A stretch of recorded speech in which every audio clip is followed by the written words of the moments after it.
నమస్తే, నేను జాకిర్ హుసేన్. వైజాగ్ వాసులకి ఇదొక గుడ్ న్యూస్ అనే చెప్పాలి. వైజాగ్ స్టీల్ ప్లాంట్ గురించి ఇప్పుడు ఏపీ ప్రభుత్వం కీలక ఆదేశాలు జారీ చేసినట్టు తెలుస్తుంది. దాని డీటెయిల్స్ తెలుసుకుందాం. ప్రస్తుతం మనతోటి జర్నలిస్ట్ జగదేవ్ ఉన్నారు. వెల్కమ్ చెప్దాం. Hello sir. Hello Zakir. Sir, ఇది నిజంగా గుడ్ న్యూస్ అనే చెప్పాలి కదా. వాస్తవానికి గత ప్రభుత్వ హయాంలో విశాఖ ఏదైతే ప్రైవేటు పరం అవుతుందని వార్తలు వచ్చిన నేపథ్యంలో సరిగ్గా జీతాలు చెల్లించకపోవడము, ప్రైవేటీకరణ అయితే కొన్ని వందల కుటుంబాలు రోడ్డున పడతాయనే ఉద్దేశంతో వాళ్ళు ధర్నా చేశారు. అయితే అంటే ఇక్కడ ఎంత డ్రామాటిక్గా సినిమాటిక్గా జరిగిందో చూడండి. ఎంత జరుగుతున్నా ఎంత ఇదవుతున్నా కూడా రాష్ట్ర ప్రభుత్వం అసలు ఏం పట్టించుకోలేదు గత 5 ఏళ్ళలో. ఎవరు? జగన్మోహన్ రెడ్డి గారి ప్రభుత్వంలో. సో వాళ్ళ మటుకు వాళ్ళు కోర్మన్నపాలెం అంటారు ఆ ఏరియాని, వెల్కమ్ టు వైజాగ్ స్టీల్ అని బోర్డు ఉంటుంది, అక్కడ టెంట్ వేసుకొని కొన్ని నెలల పాటు ధర్నా చేస్తూనే ఉన్నారు, కొనసాగుతూనే ఉంది. సో ఎక్కడా ఏమీ పట్టించుకొని మాకు సంబంధం లేదు, ఇది కేంద్ర పరిధిలోకి వస్తుంది అని చెప్పి ఇన్ని మాట్లాడిన గత ప్రభుత్వం, జగన్మోహన్ రెడ్డి గారు ఎప్పుడైతే ఎన్నికల ప్రచారం కోసం వైజాగ్ వెళ్ళారో అక్కడ నాయకులతో, కార్మిక సంఘాల నాయకులతో పిలిచి మాట్లాడి, ప్రభుత్వం మనకే వచ్చేలాగా ఉంటుంది, మీరు ఓట్లు వేసి గెలిపించండి, ఈసారి గెలిపిస్తే ఖచ్చితంగా మీకు ప్రైవేటీకరణ కాకుండా ఆపుతామని హామీ ఇచ్చాడట. అటు చూడండి, అంటే బేరం పెట్టుకున్నట్టుగా. అంటే అక్కడ కార్మిక సంఘాల నాయకులు కొంతమంది ఆ స్థానిక లోకల్ ఛానల్స్లో, సిటీ కేబుల్ లోకల్ ఛానల్స్ ఉంటాయి కదా, వాటిలో కూడా ఈ న్యూస్ వచ్చింది. సో అదంతా క్యాన్వాసింగ్ అయిపోయిన తర్వాత జగన్మోహన్ రెడ్డి గారు వాళ్ళతో పిలిపించి మాట్లాడుకున్నారన్నట్టుగా వార్తలు రావడం అన్నీ మనం చూసాము, అయిపోయింది. కానీ అసలు ఏంటి సమస్య ఎక్కడ అనేది కూలంకుషంగా చర్చిస్తే, ఎక్కడైనా సరే ఒక సంస్థ నడుస్తుందంటే ఫస్ట్ ఆ యాజమాన్యం కానీ కంపెనీ కానీ వచ్చి ముందు ఎస్టాబ్లిష్ చేస్తుంది. చేయగానే స్థానికంగా ఉండే వాళ్ళకి ఉద్యోగాలు ఇస్తారు. మెల్లమెల్లగా అవి అభివృద్ధి చెందుతున్నప్పుడు యాజమాన్యము, ప్రొపరేటర్ లేదంటే కంపెనీ సంస్థ వాళ్ళు అభివృద్ధి చెందుతున్నప్పుడు ఉద్యోగులు జీతభత్యాలతో పాటు అభివృద్ధి చెందుతూ ఉంటారు. సో మధ్యలో ఎవడో ఒకడు వచ్చి యూనియన్ ఫామ్ చేస్తాడు. ఎందుకు? కొన్ని సందర్భాల్లో తిన్నిది అరక్క, కొన్ని సందర్భాల్లో మనం పడే కష్టానికి ఇది కాదు ప్రతిఫలం, ఇంకా రావాలి అని చెప్పి ఏదో డిమాండ్స్ అవి చేస్తారు. యాజమాన్యం ఏమంటుంది?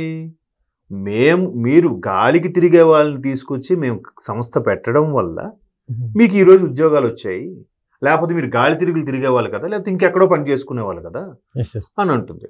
వాళ్ళేమంటారు? నువ్వు పెట్టావు సరే, మేము కష్టపడి రక్తం చెమటోడ్చి చేయడం వల్ల నువ్వు ఈ స్థాయిలో ఉన్నావు అని అంటారు. ఎవరి వెర్షన్ కరెక్ట్ అంటారు? ఎవరి వెర్షన్ అది కరెక్ట్. బట్ యాజమాన్యం ఏమంటాడంటే, నేను వచ్చి పెట్టాను కాబట్టి నీకు 4 డబ్బులు వస్తున్నాయి, లేకపోతే రావు కదా, లేకపోతే నేను ఇంకెక్కడైనా పెట్టుకుంటాను, నేను ఎక్కడైనా పెట్టుకోగలను, నువ్వు ఎక్కడైనా చేయగలవా అనే యాంగిల్లో మాట్లాడు. సో మొత్తం మీద ఇలా జరిగి ప్రొడక్షన్ తగ్గిపోవడాలు అవి జరుగుతుంటాయి.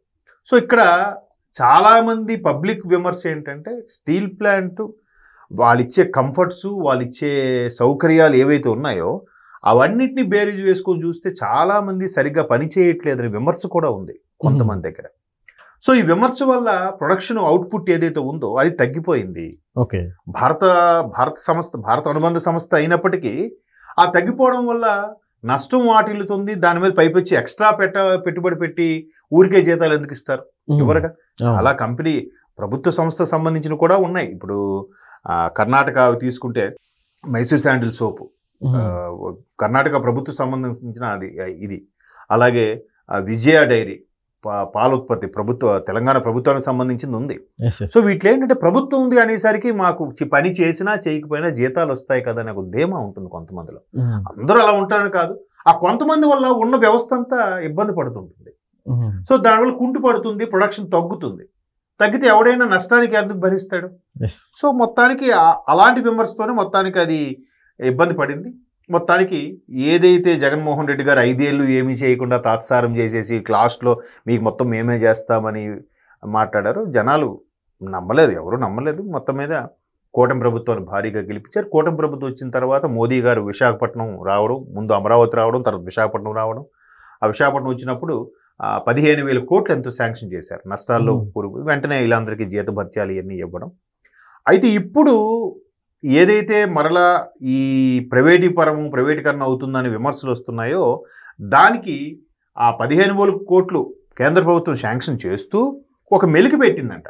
అంటే కార్మిక సంఘాల వాళ్ళు ఆరోపిస్తున్న ఆరోపణ ఏంటంటే మీరు ప్రొడక్షన్ దించండి, తదనుగుణంగా మీరు జీతాలు తీసుకోండి. ప్రొడక్షన్ లేకుండా మీరు జీతాలు ఎలా తీసుకుంటారు? మళ్ళీ రెడ్డి వచ్చాడు మొదలెట్టండి అంటూ ఆ పని జరిగినా జరగకపోయినా జీతం వచ్చేస్తుంది కదా. ఇప్పుడు మొన్న ఎంపీ రఘునందన్ గారు ఒక ఇంటర్వ్యూలో చెప్పారు, ఏదైనా ఒక ఆర్డీఓ కానీ ఒక కలెక్టర్ కానీ ఎస్పీ స్థాయి వ్యక్తులు కానీ తలుచుకుంటే ఒకరి సమస్య మ్యాక్సిమం 1 వీక్లో సార్ట్అవుట్ అయిపోతుంది. అక్కడ కూర్చుంటే అధికారులు ఎదురు గుర్తు మాట్లాడి చెయ్యరు. వాళ్ళకి అధికారులతో పై అధికారులతో చిట్చాటో లేదంటే మంత్రి సమావేశం ఉంది, మంత్రి గారి ప్రోగ్రామ్ ఉందని అటు వెళ్ళడమో ఇలాగ చేసేస్తుంటారు.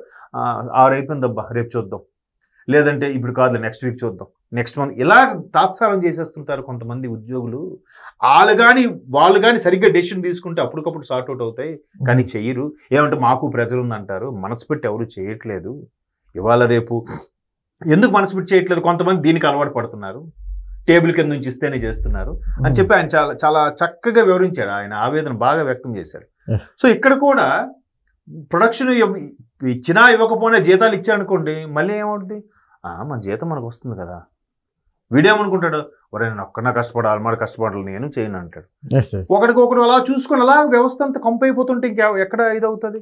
అవును, అందుకే కదా ఎవరైనా ప్రతి ఒక్కరు కూడా గవర్నమెంట్ జాబు కొట్టాలి ఎందుకు అనుకుంటాడు? ఎందుకనే అంటే నాకు అనిపించింది.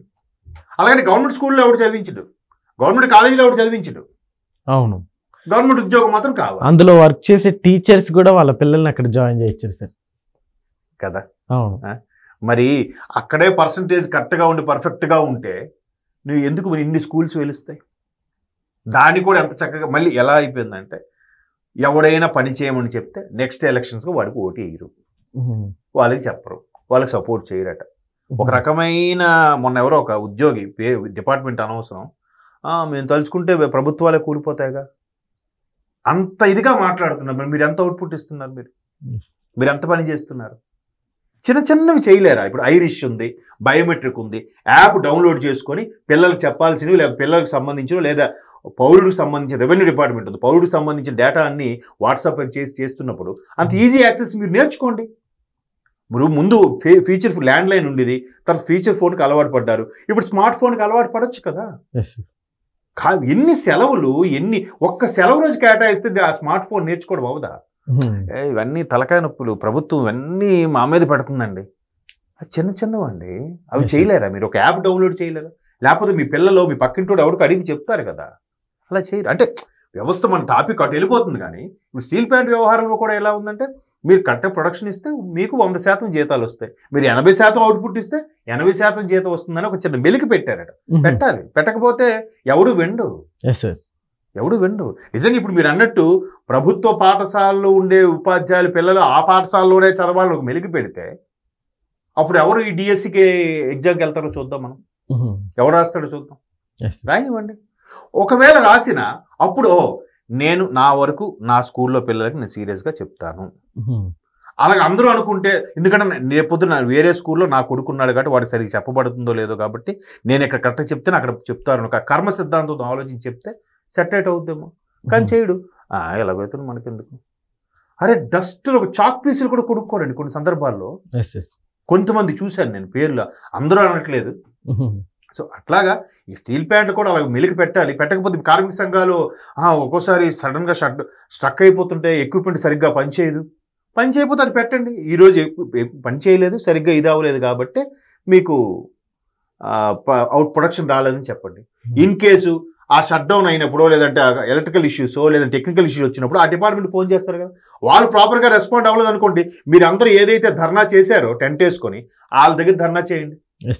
మీ వల్ల మాకు జీతాలు ఇదవుతున్నాయి, మీరు కరెక్ట్గా మాకు 1 అవర్లో దాని ప్రాబ్లం సార్ట్అవుట్ చేస్తే మేము ప్రొడక్షన్ మళ్ళీ స్టార్ట్ చేస్తాం, లేదంటే అందరికీ జీతాలు ఆగుతాయి, మాకు జీతాలు ఆగంటే మీకు కూడా జీతాలు ఆపేలా చేస్తామని చెప్పి అనండి.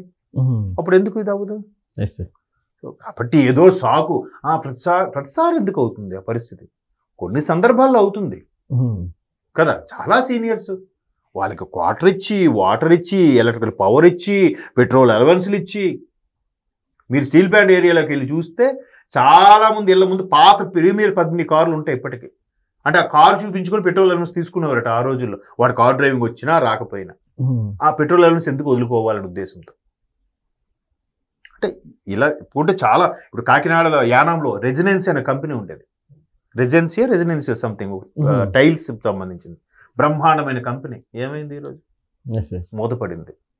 ఇదే అబ్జెక్ట్ చేస్తే ఆ జిఎంని కొట్టి చంపేశారు కార్మికులందరూ కలిసి ధర్నా విషయంలో. దెబ్బతో కంపెనీ ఇప్పుడు ఏమైంది? అందరూ రోడ్డును పడ్డారు. అట్లా ఇలా ఏంటంటే కొన్ని మెలికలు, కొన్ని కండిషన్స్ పెట్టకపోతే ఎవరు చేయరు. అది ఉండాలి. చూద్దాం మరి. ప్రభుత్వం 15,000 కోట్లు శాంక్షన్ చేసింది కాబట్టి దానికి తగ్గట్టుగా కొన్ని మేము ఇంత ఇస్తున్నాం, మాకు ఇచ్చే అవుట్పుట్ ఏంటి? నీకు ఎంత జీతం ఇస్తున్నావు అండి, 1 లక్ష రూపాయలు జీతం ఇస్తున్నావు, నువ్వు పనితనం, నాకు మార్కెటింగ్ పనితనం చూపించు. ఈ నెల నువ్వు ఒక 5 లక్షలు బిజినెస్ చేస్తే నీకు 1 లక్ష రూపాయలు ఇస్తాను. లేదండి బిజినెస్ అవ్వలేదు, నెక్స్ట్ మంత్ చూద్దాం, నెక్స్ట్ మంత్ చూద్దాం అంటే అలా నీకు 1 లక్ష రూపాయలు ఎందుకు ఇవ్వాలి? ఏ సంస్థ ఎందుకు ఇస్తాడు? Okay sir, thank you.